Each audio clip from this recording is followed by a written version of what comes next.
Welcome back. It's just gone 13 minutes past 7 a.m. on a kind of gray, almost wanting to rain morning here in Johannesburg.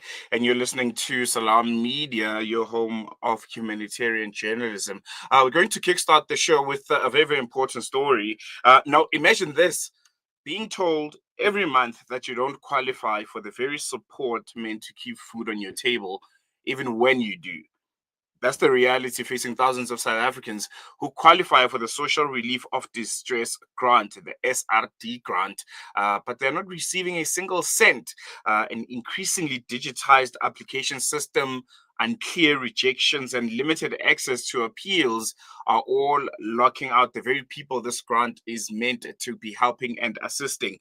The Department of Social Development and SASA are saying they're working on it, but the queues and frustrations are only growing longer. And joining us now is Kgothatso Sibanda. She's a national helpline manager at human rights organization Black Sash, which has been at the forefront for advocating for fairer access to the SRD grant. Kgothatso, good morning and welcome to Salam Media. Really appreciate you giving us your time this morning. Good morning, Slilo, and good morning to your listeners. I think we can kickstart, the conversation with the state of the crisis and just how widespread is it. If you can give us a sense of that, how widespread is the problem of people not receiving their grants?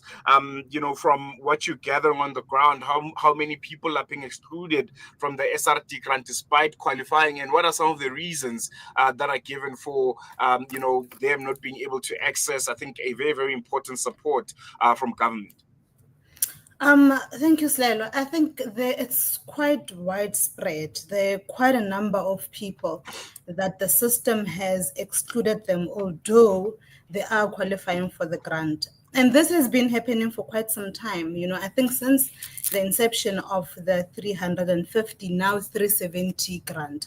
And the challenge is mostly is with when SASA would say that you've got alternative means of income identified, meaning that they might have seen that there is income flow into your bank accounts that then does not make you eligible for the grant. But one thing that we know is that the grant is means tested at 624 per month. Therefore, you are able to receive anything as long as it's below the threshold.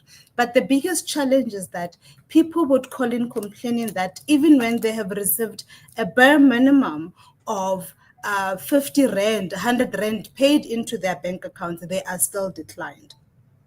Some people would actually even say that because they are also recipients of the child support grant, they would say that, look, I only receive a child support grant, but I am still declined for the 370 SRD grant, which is then not supposed to be the case. This just shows how widespread the issue is and the inefficiencies of the system that beneficiaries experience on the ground. The one thing that seems to be frustrating a lot of people seems to come from the online system. What are some of the most common issues people are reporting when applying or trying to appeal, whether it's online or is using the USSD code that I think most people with our smartphones tend to use? Okay. Initially, when the grant started during COVID, there was an USSD code, which is no longer there. It stopped working. And with the SSD code, most people that don't have smartphone were able to access and apply for the grant. Now the grant is fully online. You have to apply at either using the chatbot or going directly to the website and applying there. The challenge with the chatbot, as one might know, that you have to wait for it to respond. And sometimes it's frustrating on beneficiaries because they just want to put all the information there. And the online system also, it's only accessible in English. We've got about 11 official languages, and we only have this English language that is one only accessible in. This really creates a huge language barrier where people don't even know how to respond to the questions that really being asked. And another thing that we've noticed a trend from the queries that come into our helpline is the fact that from 18-year-olds up until, let's say, 40, they are able to interact with the system because mostly are digital savvy, right? But for the 40-year-olds plus 40 to about 59, they struggle so much to interact with the system. You'd find that a 55-year-old once applied for the grant and they're sitting waiting for payment. And 3 to 6 months later, it's when that they come in seeking assistance to say, I've not been receiving the grant. And once you check the reasons as to why they've not been receiving the grant, either one, the grant, they had not applied correctly. So the grant is not active online because there are certain stages or steps that they might have missed. But to them, because they're technologically challenged, they would think that they have applied for the grant. And once we let them know that the grant is not active and you still need to apply for the grant, and they become quite shocked. Even when SASSA declines them, they can't check their statuses. They don't know how to appeal because everything is online. But with the youth that just turned 18 to up until 40, those people are able to mostly interact with the system. So it's inclusive yet exclusive to some extent. Also, the fact that you need to have a smartphone and data to be able to access the system. Not everyone has a smartphone, and people have challenges with data, especially in the rural areas where we don't have hotspots, places where people can go and connect so that they are able to access this grant. And I was about to touch on that, the digital divide in South Africa. You have people that still have never accessed a Wi-Fi signal in their lives. And I think SASSA and the government is trying to move that route, and it's leaving a lot of people behind. What has been your interactions with SASSA been like? Are they looking to kind of fix some of the problems that you put forward to them? The issue of the digital divide. We know, especially in rural areas and the far-flung townships, people just don't have smartphones or don't have access to the internet, and these are people that are most vulnerable and that rely on these grants more than anyone. Are there still walk-ins in SASSA offices where people can just walk in and apply for these grants? Are those effective? Could that be one of the ways to try and bridge this divide and to look into the challenges that present our people? I think also the biggest challenge with government is assuming that everyone that have a smartphone is able to use the smartphone. We've seen, especially with the helpline, that although some might be having smartphones, people are struggling to interact with the system. So they needed to be a whole lot of lessons into how do you access this grant, how do you apply, on which site do you apply, because there are also fraudulent sites that are there that most people might not be well off known that those sites do not really belong to SASSA. And you're very right, we cannot leave anyone behind. So there are a few SASSA offices, however, not all SASSA offices are assisting with regards to the 370 SRD grant. I mean, as the Black Sash, we would really like that all SASSA offices nationwide are open to assist people with SRD challenges. But however, there are a few offices that do assist. And one thing is that we want SASSA to really publicly announce which offices are those, so that beneficiaries know in which offices are they able to go into to seek the assistance that is needed. So, for example, in the offices that the services are rendered, there is also a kiosk service that people are able to go into and self-help and assist themselves. But however, we know that also with the kiosk system, there have been technical glitches where it's not readily available every day. And sometimes there are network issues, even in SASSA offices, that really affect the kiosk services, the fully operation of the kiosk services that is available in SASSA offices. And also, I think another thing that I really want to highlight and show that is the system is now linked with the Home Affairs system. They call it interfaced, right? If the Home Affairs system is having glitches, it also affects the SRD system. Therefore, people cannot verify themselves because you need the Home Affairs system to be fully operational so that you can verify that indeed I am the person that I'm saying I am. So an in-person application where would really become very highly recommended that beneficiaries are able to be assisted in SASSA offices and all the SASSA offices.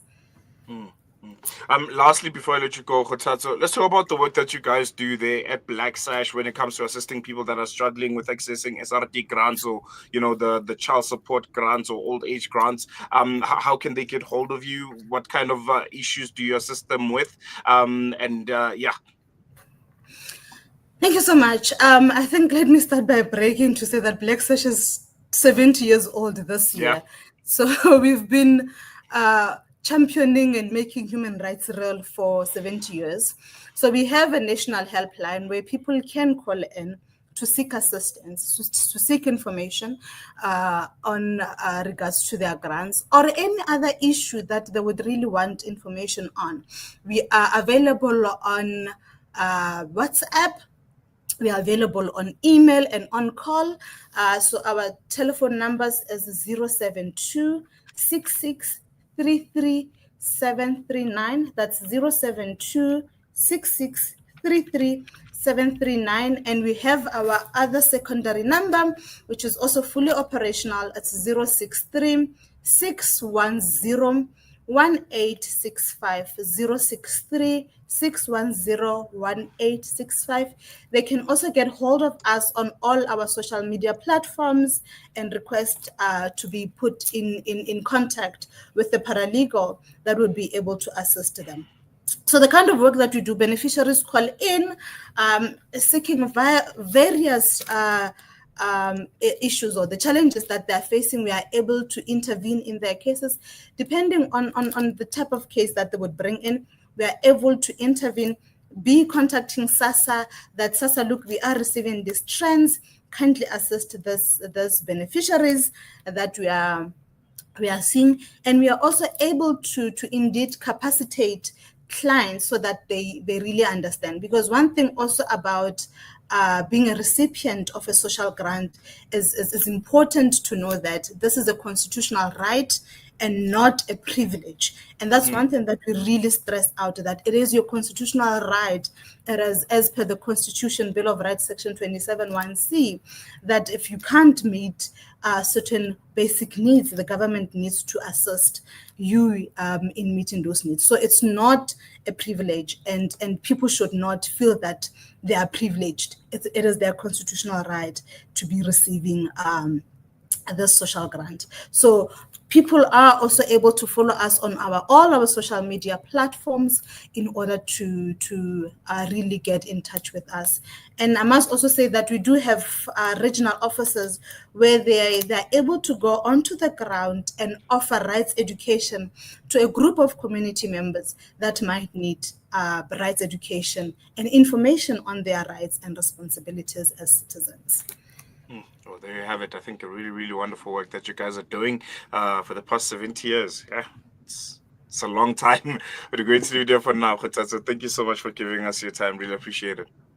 Thank you so much for having us. There you go. That was Kgothatso Sibanda, National Helpline Manager at Black Sash, an organization that is working tirelessly to ensure that the most vulnerable in our society aren't left behind by red tape, by technical glitches, or just incompetence and silence. from our government and from institutions that are supposed to be assisting them. And if you are, struggling, need assistance, we're going to put out their telephone number, their cell phone number once again. That's 07266 if you have any issues regarding the provision of your grant, whether it's old age grant, your child support grant, or your SRD grant, you can be able to reach them. The alternative number is 063-610-1865. We have very, very close contacts with the people at SASA, and I'm pretty sure they might want to come on for a right of reply just to unpack, I think, a bit further some of the issues that they've been facing and how they're going about making sure that they're fixed. Because at the end of the day, this is affecting the most vulnerable in our society. There are people that, without that 370 SRD grant, no matter how little it may seem to many of us, there are people who use it to survive, to live, to get the most basics that sometimes we may think they're not that important. So I think it's very, very important to stress and